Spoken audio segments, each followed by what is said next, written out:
Alrighty, folks, it is time. Another ship is being released. Who would have guessed? I actually haven't seen too much on this, but this is the Drake Golem. I am very dark over here in the corner, but I am here. It's not an appropriate joke. My lighting is still weird. Okay, we're gonna get it fixed, but for now, let's take a look at what ship is coming to 4.1. This, along with the Atlas Geo, means 2 new vehicles, both focused on mining.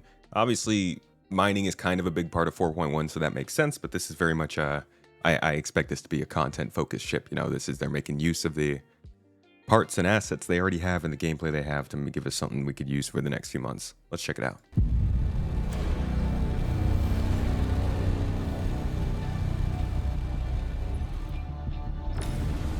The Golem's basically a new starter ship from Drake for people looking to get into mining. It's very bare bones. I heard it's tiny. That thing's tiny. No interior is actually kind of a good idea, I think. Getting more industry-focused ships that don't have interiors is going to make it really easy to have a lot of different types of ships like this.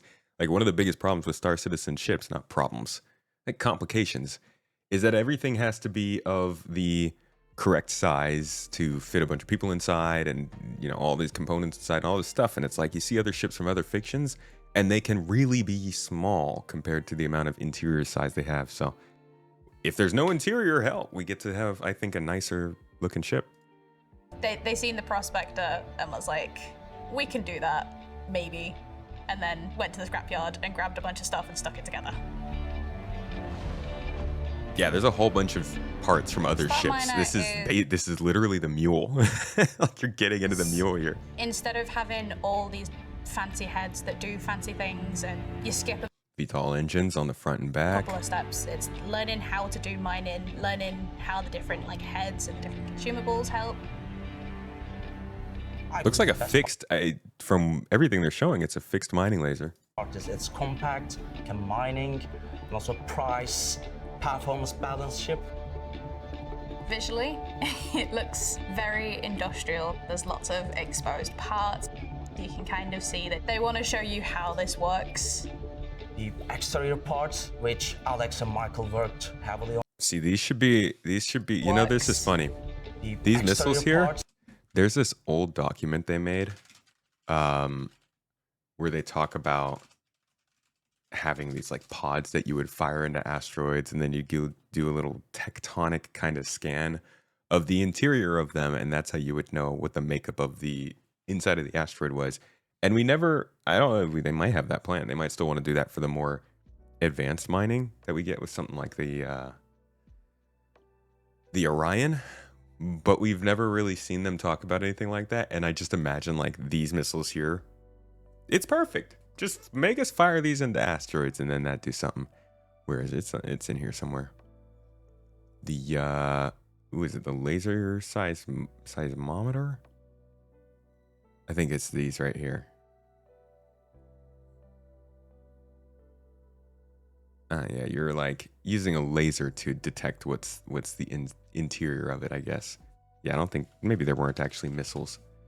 There were missiles. I was right. RMAP equipped manually guided missiles. Upon selection of an asteroid, the center of mass is automatically calculated, and the scan operator begins the process of gradually scanning. Once an insertion site has been selected, the location and optimal injection orientation are displayed, and the scan operator may launch an RMAP-equipped missile. The missile's thrust and guidance systems are manually controlled, with the objective being to impact the asteroid at the precise point and with the exact orientation dictated via the previous step. Yeah, we're not doing anything like that. But how funny would that be if they just introduced it with these missiles on this ship? That'd be a huge twist. Which Alex and Michael worked heavily on it, has lots of Drake spatial DNA details. It almost feels like it's missing cladding where you would expect there to be covering up these fragile, very exposed pieces. It's got a couple of like really interesting tanks on the back that sort of store all of the minerals that you're hoovering up. You can take them off, yeah. And then that sort of... Okay, so I was told that this new tank is basically just like a stylized box, which it is. It is. This is like a stylized 16 SCU box, I think, which fits with the way their whole philosophy of like starting to categorize all the cargo and sorry, quick moment to type in something there. Categorizing the cargo and making it kind of fit. Are you serious? Making it all fit a very specific format so that we can have a lot of different types of cargo, but they can all work on the same system and make the interactivity easier. You see this is talked about a lot here. For temperature control, do you need to ensure the container is powered so it can keep the contents cool? Or do you need to get to your destination quickly, otherwise the contents may perish? For security, can the container be locked or hacked? Can the contents be scanned, or is the container tracked? Will there be pirates or law after you when you're holding this container? So you can see that these kind of containers are like, they're changing the interior based on whatever it is. It's box, it's a tank, it's fuel, it's water. They're just changing the interior and keeping that cage, which is the same design this looks like. So this might have its own unique damage resistance kind of things or whatever. I don't think it's really going that deep into it, but we can see that we're kind of gradually moving more towards this universalized system. I wouldn't be surprised if the MISC and Argo pods also were reworked to match this. Just so everything works together. I don't think this is going to be like a Drake versus MISC versus Argo design type of thing. They'll probably all start moving in this direction. Reveals the tucked away components on the roof and the sides. They're real cool looking. I would get up there and just check out the mining arm. Oh! They did a fantastic job. Whoa! When you take Wait! Up there and just Wait, I love this! Oh my god, what is that? What is that? That Clone Wars, Star Wars Clone Wars dropship? That would drop off the ATST? ATST transport, let's say. Yeah, this thing right here. This is, I'm getting huge vibes of this. Where's a good shot of it? Yeah, this thing.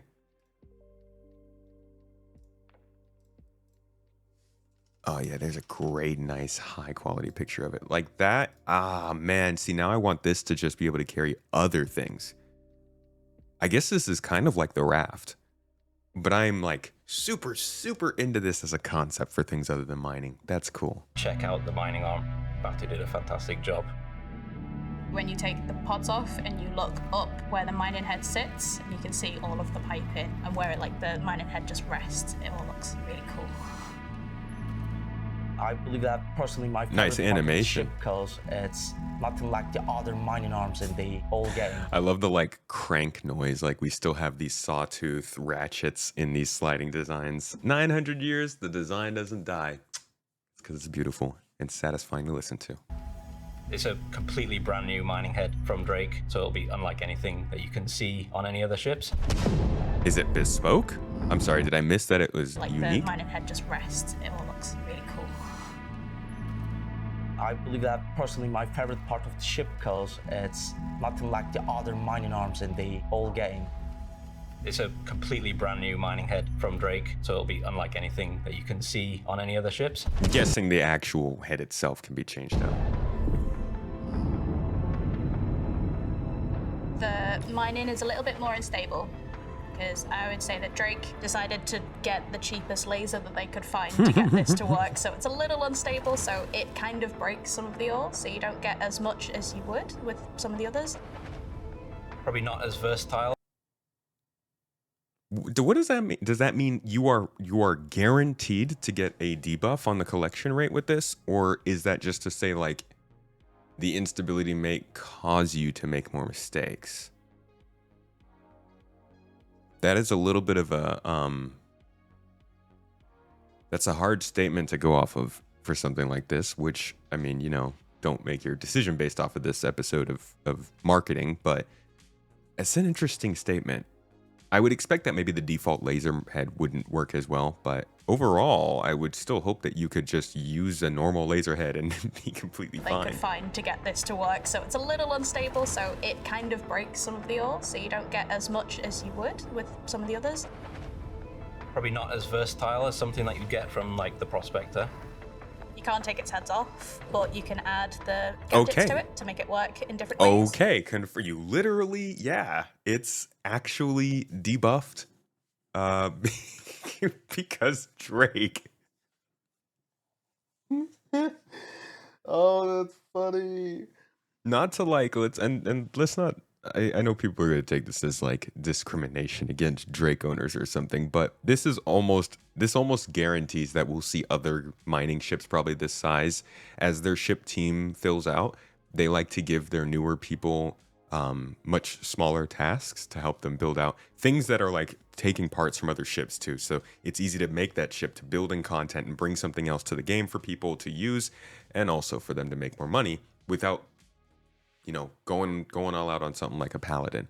You can see here, as we've been seeing, there's a lot of reused parts in here, and it's a relatively stabilized design guide for Drake at a small ship level. So this was probably not a huge task for somebody to take on. It allows them to get another mining ship, and we'll see another one.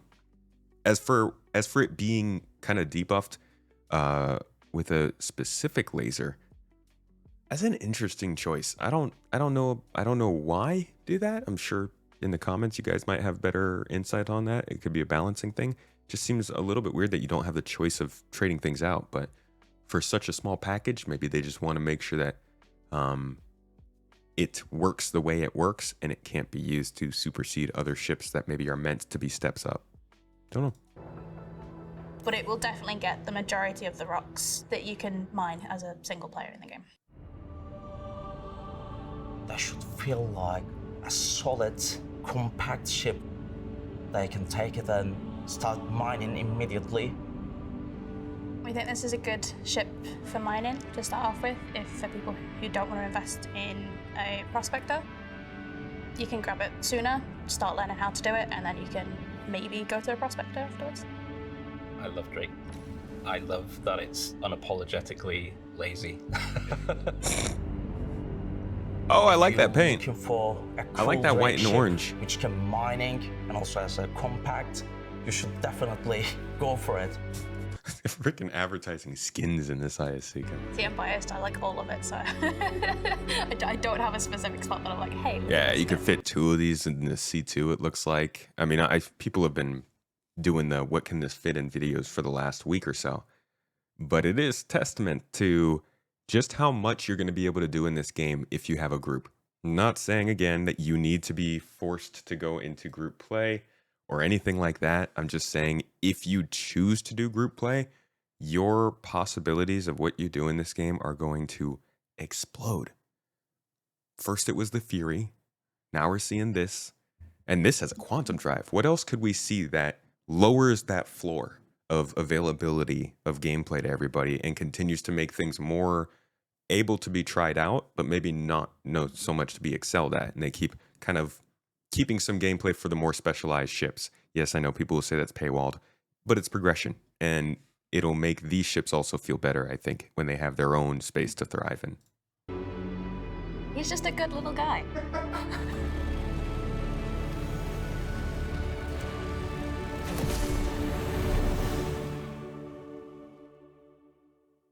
All right. Yeah, so these new behind the ships videos are like kind of weird because they're just average. They're not like full on Inside Star Citizen episodes. They're actually just quick spots for videos for ships before they release. And they said they're doing one every month, which is explainable because they're going to release a new video every month or a new vehicle. So the pressure is on at CIG to continue putting out new vehicles and ships this year. I think we're going to see a record number of releases.